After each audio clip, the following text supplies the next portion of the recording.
Hey, welcome to evidence-based audio engineering and education. And there's probably another E in there someplace. This is episode number 170, and this is Convergent Evolution. First of all, I got banned from the gear page for a week again. These guys are still weenies over there. You know, it's hard to move forward in the world if you can't even tell the truth. But this time I think they claim it's a provocative post, and the problem is I don't get to see it till a week later when I'm unbanned, and then I get to see what allegedly was provocative.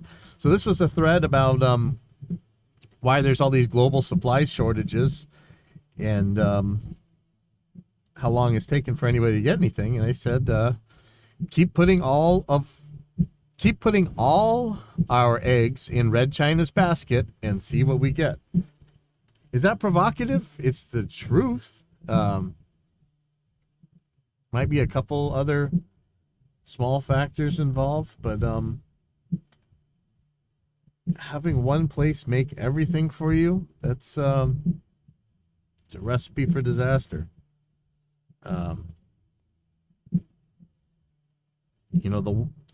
Even for people who hated the last president, I think they all saw like a silver lining was at least some manufacturing might come back to the USA and give us a little bit of security. But he actually made a lot of talk about that and didn't really make it happen. There were some steel jobs or whatever, but here we are. Pretty much everything still made in one or two places, and one of those places is very friendly to us, but we seem to lack the stones to commit to protect their right to exist. But anyway, it's getting a little bit too offshore, but I don't think that's a provocative post if they're asking what's the supply chain problem. But whatever. There's still weenies over there. And how do you move forward? How do you create? How do you measure? How do you do anything if you can't accept reality on reality's terms? That's always a problem, and that's why I'm trying to be as much a free speech zealot as I can. Okay, on to something you guys might actually know. I have, and I said as soon as Floyd Rose makes a 7-string oil slick tremolo, I don't know if you can see this. The color is pretty bad on this. Let's see what I can do here. It's an oil slick Floyd Rose. Came with an oil slick nut. This is a Floyd Pro, so I actually had to route this guitar the second I got it in order to fit this thing in there, but fits now. And now I have a good new router. Problem is, it has one of these screw-on Floyd bars, which I can't stand. Sorry.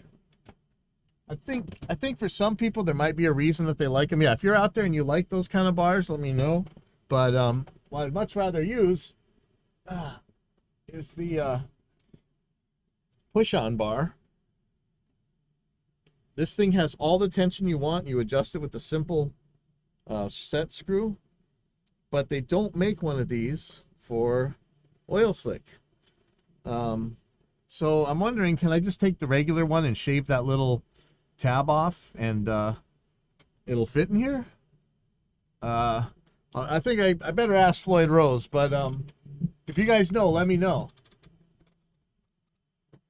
Because I would much rather have the push-in on that guitar. They just don't have one. So I did order a antique bronze, which is as close to weird as will fit. It's this one in the screenshot right here. It's kind of hard to see, but I've seen them up close.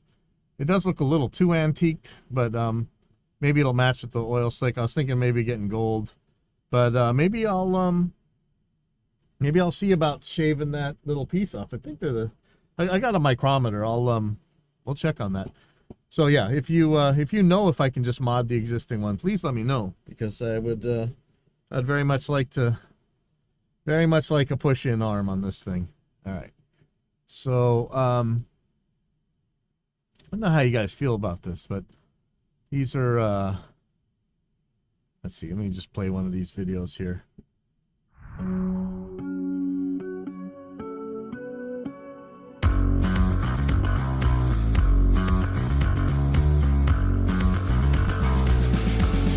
right.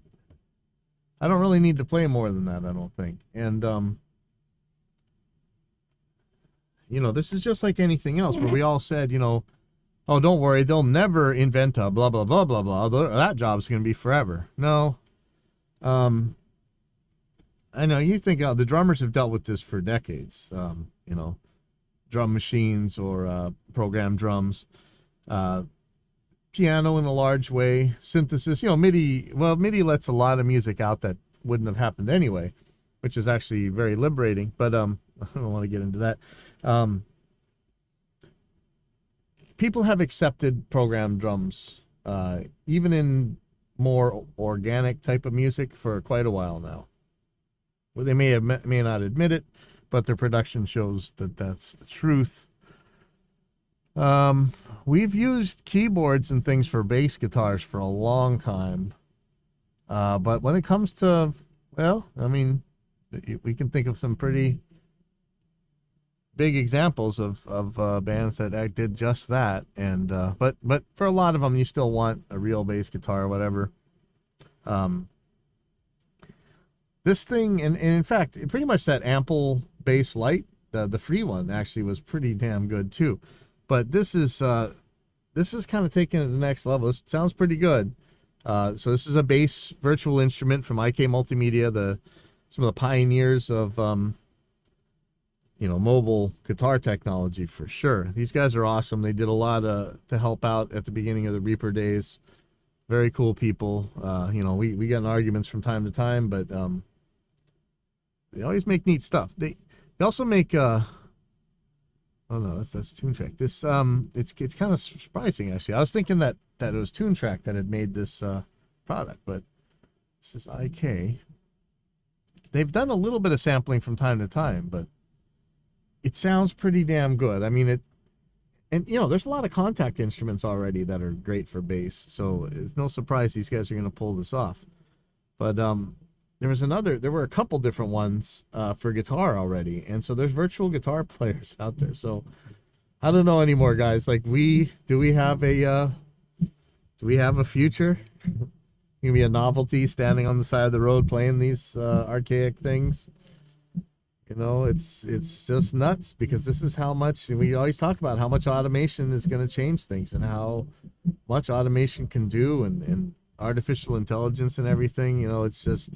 It's incredible to be alive through this stuff, but don't like they say, don't count your chickens before they hatch or whatever. This is a very ongoing chicken hatching, this technology stuff.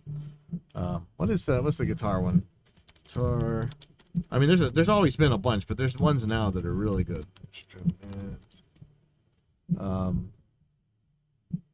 See, virtual guitarist. There's one I'm thinking of. It just came out.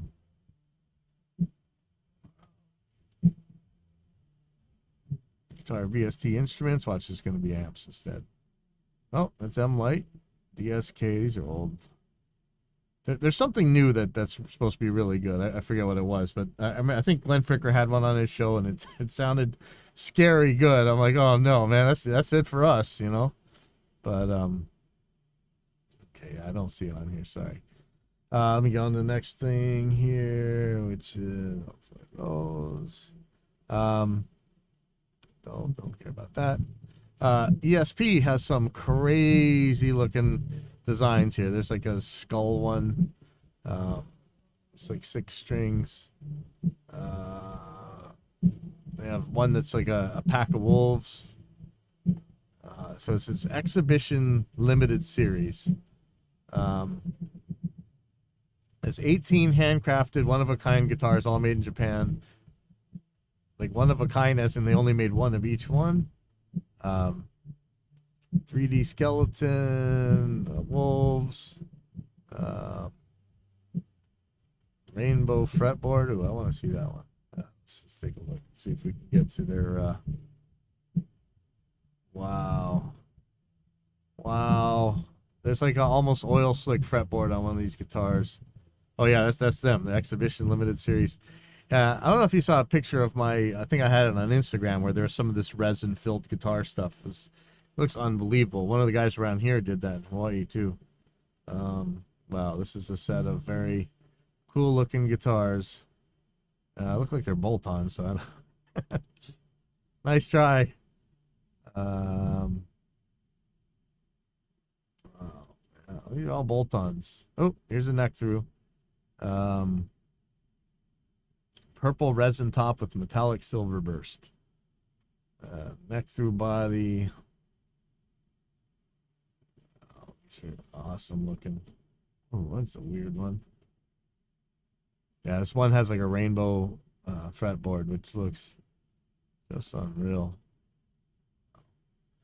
Anyway, check these out if you get a chance. These were the ESP Exhibition Limited Series for 2022. I guess they showed them at Summer NAMM.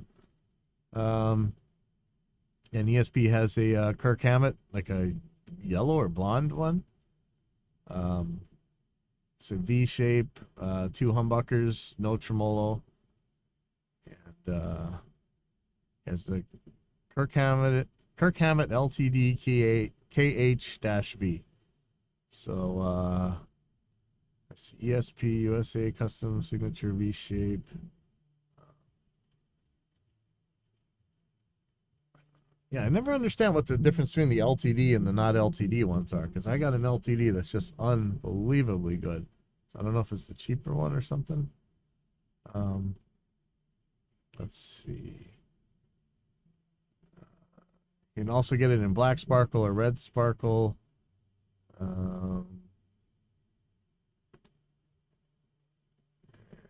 doesn't say what pickups it has. But anyway, it looks cool. If you want a Kirk Hammett guitar, I think it's 24 frets and flat looking neck. It's still an ESP.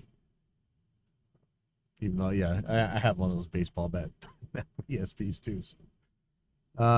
This is cool right here. Sir, I'm not sure how you say it. SUHR Guitars unveils first new Pete Thorne signature in nearly 8 years. This is Pete Thorne. I didn't know this guy was actually that big, but he has a YouTube channel and he teaches a lot of guitar stuff, and I learned a lot off of this guy. I didn't know he had an endorsement and everything. He's just seems like a very cool dude. So that's cool. So that's Pete Thorne. Let's see, 22 frets, ebony fingerboard.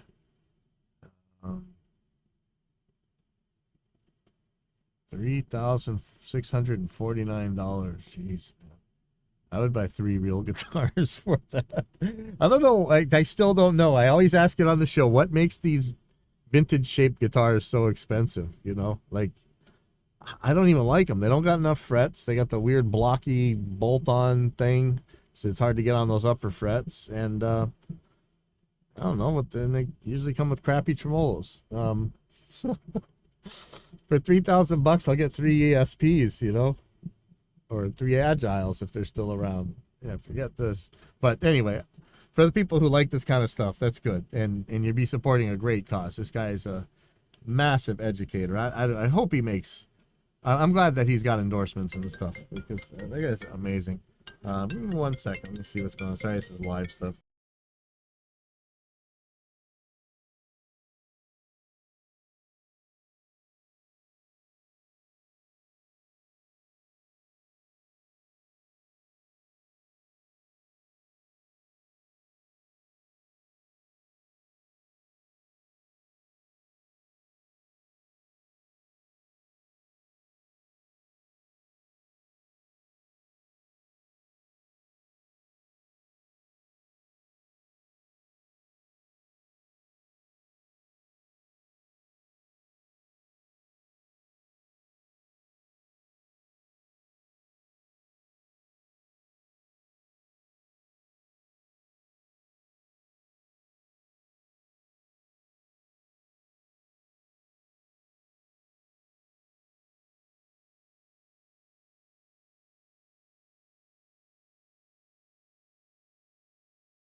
All right, sorry. We have a Hawaiian music legend rehearsing in here right now, and people coming in to try out or to rehearse with them, so it's kind of crazy.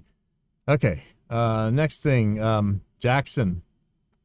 You know, I used to work at a Jackson dealer, and I used to drool over the Jackson catalog since, you know, the late 80s, early 90s. And I just always wanted a Kelly. And so I always look at the Jacksons. And I remember for a little while there, seemed like the company was out of business and just making traditional baseball bat neck guitars and stuff. But looks like they're back now. I almost bought a Jackson instead of this ESP recently. I just it was a 26.5 inch scale length, which is cool, but I already have one of those. I wanted it in 25 and a half. It says there's X series guitars are launching a bunch of new models, 8 restyle guitars and 2 new let's see, loaded with purebred Jackson DNA, blah, blah, blah, blah, blah. Rekindling of the glam rock era. Okay, so they got a crackle painted one, which looks a lot like the BC Riches or the old Jacksons. Caution yellow and neon pink. Dinky. $600 of the Floyd Rose. Nice. Bolt on. Graphite reinforcement. What does that mean? Does that mean it doesn't have a truss rod? Yeah, can somebody out there tell me if it says a graphite reinforcement, does it not have a truss rod? I know that some with truss rods still had graphite reinforcements, but let's see. These are all very, very affordable. Some new bases. So yeah, check out Jackson's website. These look cool. It's been a while. Okay, speaking of BC Rich and red crackle paint, right? Looks like it says BC Rich reveals Stranger Things limited edition Hellfire Club edition Warlock. I don't know why this is Stranger Things. It looks like your regular Warlock. Let's see. It's got a logo on the rear control cavity and Hellfire Club neck plate. I don't know. It doesn't sound like very Stranger Thingsy, but I'm sure it's cool. Man, I really missed out on that 7-string Junior V they had a couple years back. That thing was unreal, and it was such a deal, and I didn't buy it when I should have. I'm an idiot. This looks cool, but it's only $4,699. You guys are nuts.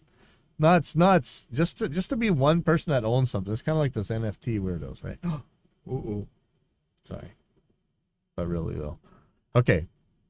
This thing, it's this Ampex thing. See, this had been talked about. I remember people showing this thing. A little cool little toaster-looking thing, but I guess it's a pedal board.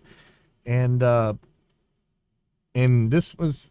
A lot of people were making fun of vaporware, but I think the guy had gotten on and told people, hey, there's some really big extenuating circumstances or something. Anyway, this thing is coming out because it's a blue guitar Ampex.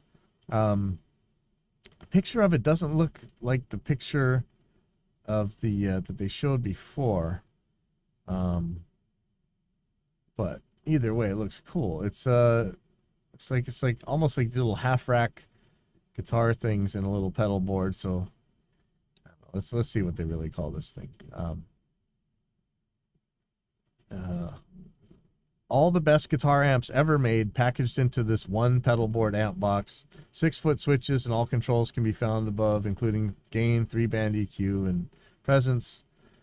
Amp models available are modern, classic, vintage, and clean. Button for boost, mid boost, mod, reverb, and master.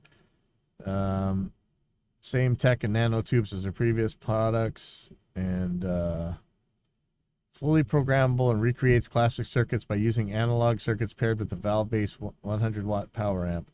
So how does this work exactly? Is this going to have like motorized knobs or something, or is there digital controlled amplifiers inside here? And I know those were no-nos or whatever, but really, come on, get out of here. I'd like to know actually how this guy works. All controlled by a 16-core processor. unless it's digital effects, I don't realize. I don't know what you'd need such a hardcore core for. Wow, too many rhymes. But looks interesting. Keep an eye on it. This is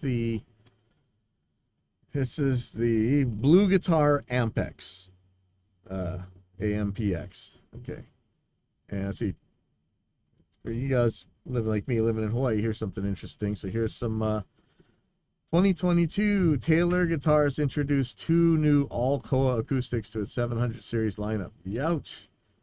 Um, Select grade Koa wood for a livelier and punchier sound. I doubt it, but whatever. Well, we talk about that way too much. Um, what probably matters is a modified back bracing pattern. So there you go. How much are these things going to cost? And where'd you get this much Koa wood? I think that's what all the Hawaiians want to know. Don't see price.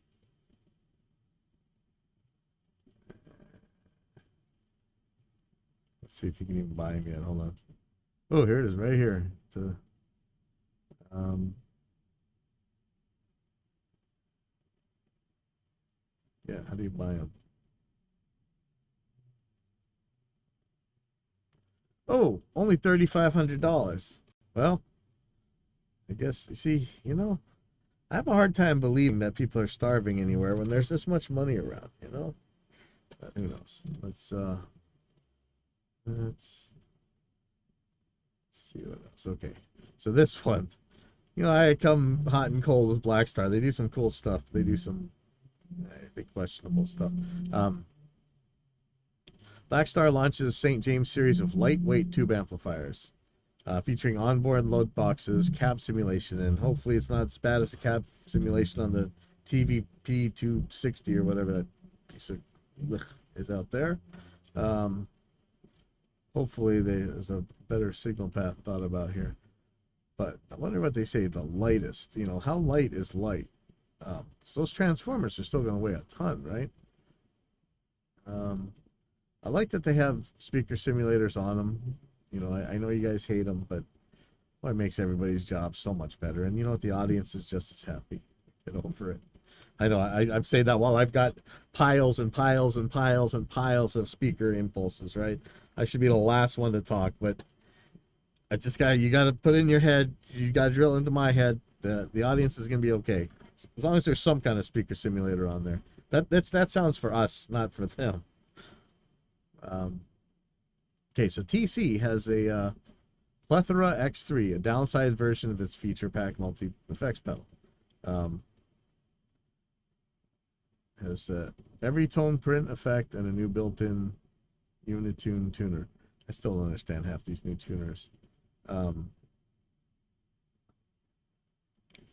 So what does this have? So I wonder how far, I thought tone print was going to be a dead technology, but apparently it's still going.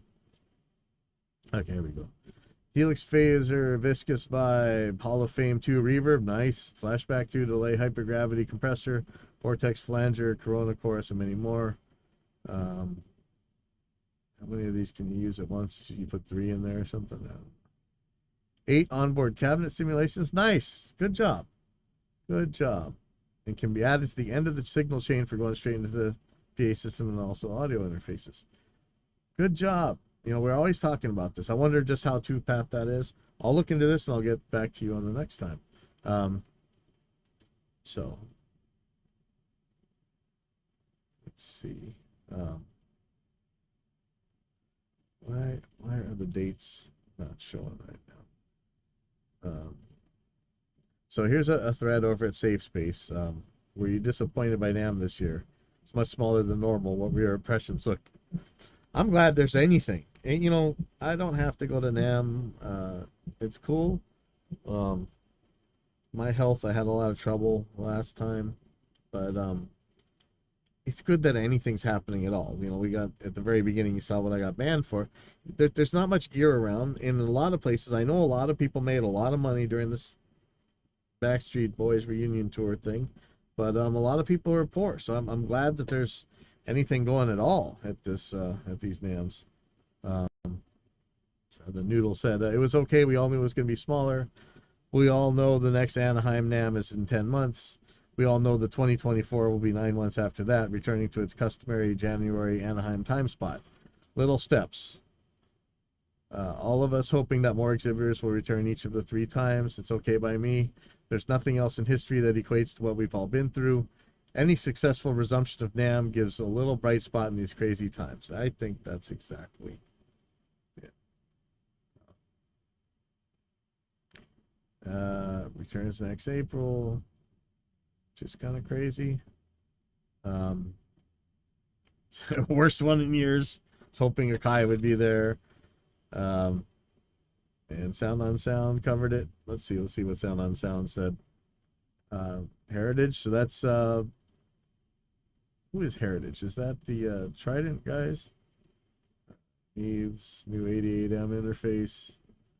Austrian Audio had some mics. New Atom speaker for you crazy people. What is the Thunder Core series? Okay. You know me, when it comes to audio interfaces, I'm pretty much RME. RME.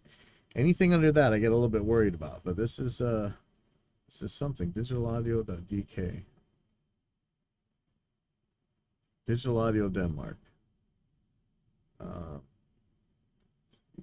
Big old converter system. Dante. Let's go to products.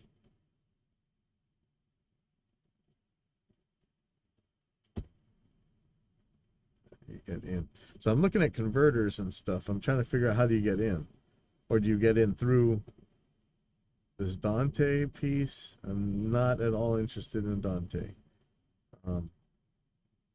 Yeah, what is this? Are you saying the DAD Thunder Core series? Where's the Thunder Core? Applications. Let's see, audio music production. Preamps. Yeah, I don't know. Well, interesting. I'll look into this and come back on there because I'm always looking at new interfaces, right? That's what we spend a lot of time on. Cloud microphones, bunch of vintagey stuff. Other summing bus module thingamabobber. You know how I feel about these, but if you want one, looks like Dangerous has a new one out. RME's 12 mic we were talking about that has Dante on board. No, thank you. I love RME, but I'm not a big Dante fan. So Lynx is still here, and this is one that they really rivaled RME with some stuff. Like their drivers were unreal. I'm a stickler for these drivers. Let's see what we got here. Links for expansion modules.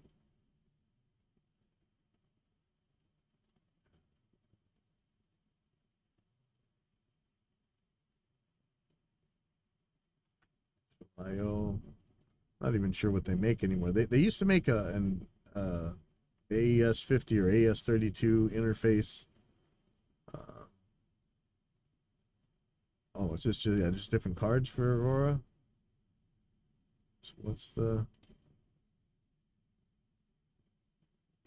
this is about? So you can change out between preamps and line ins and digital ins and outs and stuff. But you kind of need them all at once, I would think. I don't even know anymore. Yeah, the AES 32 and AES 16, I think, were the interfaces they made. Yeah, here we go. Face. They're PCI cards. Oh well. Anyway, what else do you guys see over here?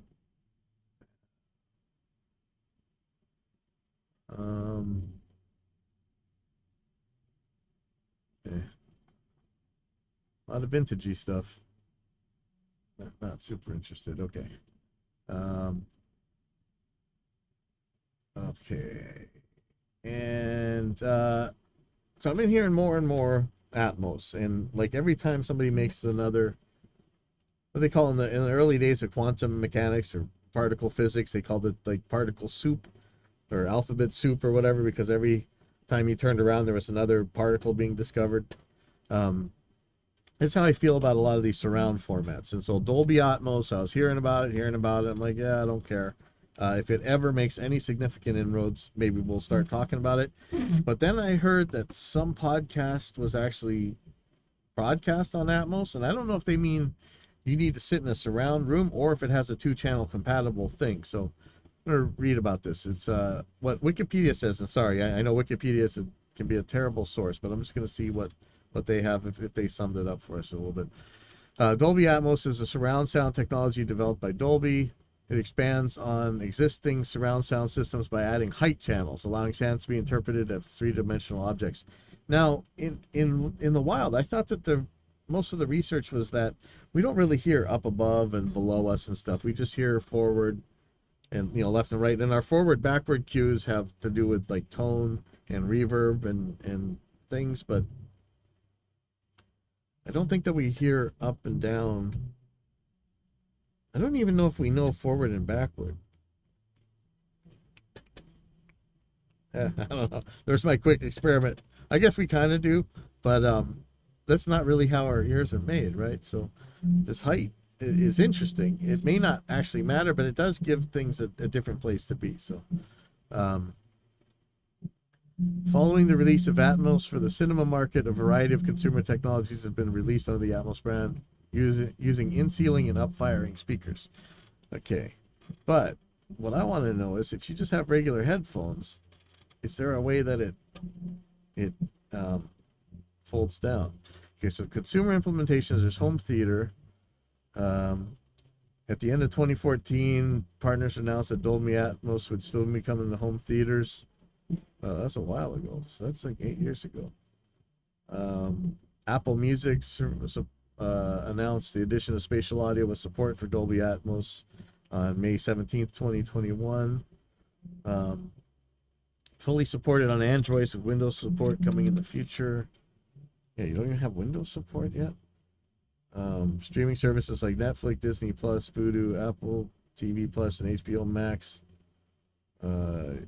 Some of them use Dolby Atmos. Atmos and home theaters are different from cinemas. It says between a limited bandwidth and lack of processing power. I don't know that those are actual restrictions. How much computer could you possibly need for this? I think I saw something that had like 128 tracks, which I think is like it's places you can pan something, but still, yeah. I mean, I wouldn't think you need that much. The substream is an efficient representation of the full original object-based mixed, not a matrix encoded channel, but a spatially encoded digital signal with panning metadata. It can support 24.1.10 channels. What the hell does that mean? Uses a spatially encoded object audio substream to mix the audio presentation to match the installed speakers. Yeah, if you know where these things are already, I would think that anything calculate exactly how to set it up pretty much the same. There are programs from Dolby that handle 128 objects, including 118 dynamic objects and 10 beds for Mac OS and Windows. Okay, so headphones. This is the one that I was asking, because like, what the hell good does it do unless you have it in your headphones?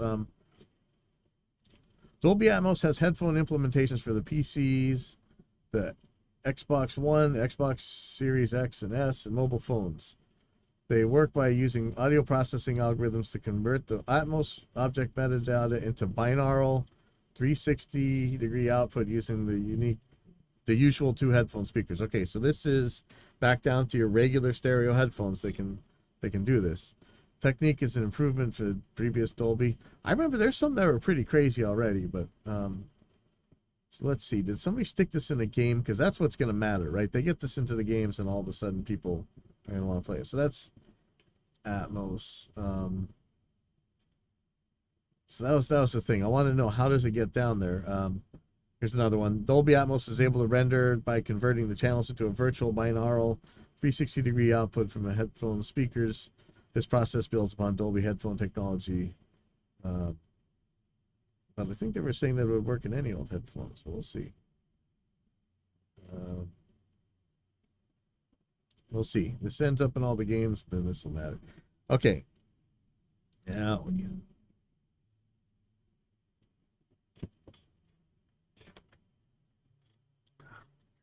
Hear a lot of hype about this company. Sorry, audience all the time, but they actually do decent stuff. I'm pretty sure they use the same Vesicon or the Sycon.de, whatever drivers that pretty much everybody else except for RME uses on their USB. But one of the things I was asking the manufacturers for nearly 20 years ago now,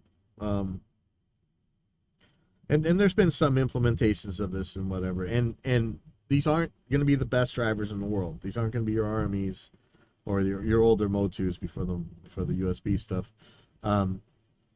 But apparently, this is exactly what I had asked for.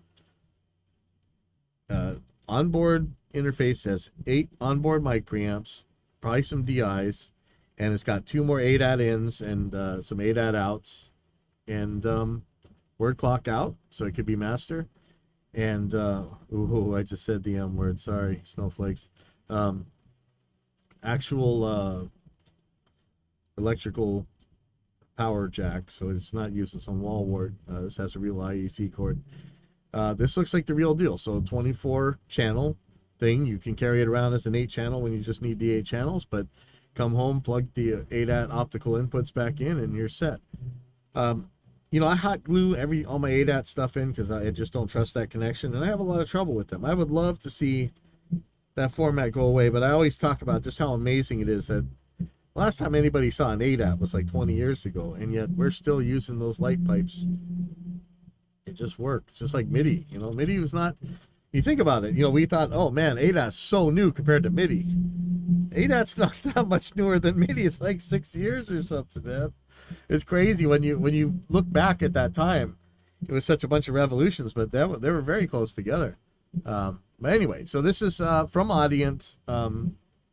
Hit or miss. A lot of hype. I think a lot of undeserved hype for these guys, but they answer their tech support right away, which is awesome. That's how you do it. It's got 8 mic preamps. Let's look on the front of this thing. Sorry. 2 mic line instrument plugs. So yeah, it's got DIs. Very cool. 8 channels of analog on board. 2 different headphone outputs. These might have some loop back like some of the other Audient devices have. And 2 more for ADAT ins and outs. And this is awesome. Speaking of which, one of my Focusrite Octapre Mark IIs just croaked, and I just ordered a new power supply for it. Hopefully that's the problem. But we talked a lot on this show about these things, but that's the perfect thing to pair up with this, the newer version of that anyway, that has the word clock in and out. You'd be set. You wouldn't need to use any weird clock distribution systems or anything. This thing just acts as master, and you're good. Anyway, that's everything for this week. But if you're in the interface market, this is an exciting time. This looks good. Audient Evo 16, and I've had some not so good things to say about Evo, so coming from me could be cool. But I'll see you guys next week.